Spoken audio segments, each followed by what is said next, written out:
Hello friends, welcome to my channel Cooking.and Beyond by.Indu.G. இன்றைக்கி நான் ஈரல் எப்படி பண்ணுறேன்னா, ஈரலை வாங்கிட்டு நல்லா அலம்பிட்டு வினிகரை கொஞ்சோண்டு தண்ணி சுத்தணியில் போட்டு அதை நல்லா ஊற வச்சுருங்க. அந்த வாசனையெல்லாம் போயிடும். அதுக்கப்புறமா ஒரு 10 நிமிஷம் ஊறணும். அதுலேயே சாஃப்டாகவும் ஆகிடும், வாசனையும் போயிடும், அந்த ரத்தக்கரையெல்லாம் இருக்காது. எல்லாத்தையும் அப்படியே வச்சுருங்க.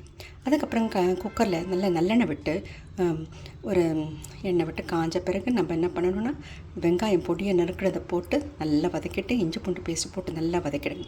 அதுக்கப்புறமா என்ன பண்ணணும்னா, இந்த மசாலா பொடியெலாம் இருக்குது இல்லைங்களா, மிளகாத்தூள், தனியாத்தூள், சீரகம், சோம்பு, கரம் மசாலா, மஞ்சள் பொடி எல்லாத்தையும் போட்டு நல்லா பெரட்டி எடுத்துகிட்டு தண்ணி போட்டு நல்லா கொதிக்க விட்டுடுங்க. இந்த மசாலா பொடி வாசனைலாம் போயிடணும். அதுக்கப்புறம் இந்த ஈரலை அலம்பி வச்சுருக்கோம், நல்லா புழிஞ்சிட்டு அதில் போட்டு நல்லா வதக்குங்க.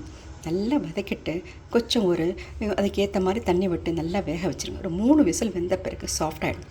திறந்து பார்த்த பிறகு கொஞ்சம் தண்ணி இருக்கும், அந்த தண்ணி சுண்டுற வரையும் வச்சுட்டு அதுக்கப்புறமா என்ன பண்ணணும்னா, நம்ம கொஞ்சம் மிளகுத்தூள், அப்புறம் உப்பு, இப்போ தானே உப்பு கடைசியாக போட போகிறோம், அந்த உப்பையும் அதில் போட்டு நல்லா பெரட்டி நல்லா நல்லா கலரிட்டு நல்லா திக்க அந்த மாதிரி பேஸ்ட்டாக சாந்து மாதிரி வரணும், தொக்கு மாதிரி வரணும்.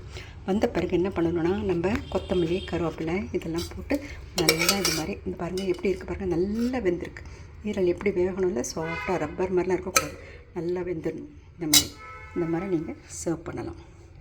பாருங்கள், ஈரல் மசாலா பெப்பர் ஃப்ரை ரொம்ப உடம்புக்கு நல்லது. அனிமிக்காக இருக்கவங்களுக்கு சாப்பிடணுன்னு சொல்லிட்டு டாக்டர் சொல்கிறாங்க. நான் வெஜிடேரியன்ஸ்க்கு இது ஒரு நல்ல சோர்ஸ். தேங்க்யூ.